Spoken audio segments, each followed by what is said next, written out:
কমপক্ষে একবারের জন্য হলেও জামায়াত পিআর পদ্ধতিতে নির্বাচন যায় বলে মন্তব্য করেছেন দলটির নায়েবে আমির সৈয়দ আব্দুল্লাহ মোহাম্মদ তাহের। মঙ্গলবার বিকেলে ইউরোপীয় ইউনিয়নের ঢাকাস্থ দূতাবাসে ইউরোপিয়ান পার্লামেন্টের উচ্চ পর্যায়ের প্রতিনিধিদের সঙ্গে বৈঠক শেষে তিনি এই কথা বলেন। বৈঠকে জাতীয় নির্বাচন এবং বর্তমান রাজনৈতিক পরিস্থিতি নিয়ে আলোচনা হয়েছে বলে জানান তিনি।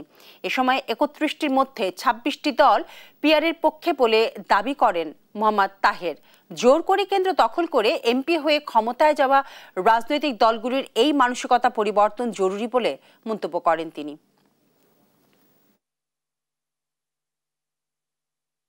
পলিটিক্যাল পার্টিগুলোর যে কালচার, যে মেন্টালিটি, যে অ্যাটিটিউড, যে কৌশল অথবা অপকৌশল, যে জোর করে কেন্দ্র দখল করে এমপি হয়ে ক্ষমতায় যাওয়া, এই মাইন্ডসেটটাকে পরিবর্তন করা অত্যন্ত জরুরি। আমরা কমপক্ষে একটিবার পরীক্ষামূলকভাবে পিআর সিস্টেম নির্বাচন চাই অ্যাটিটিউড চেঞ্জ করার জন্য।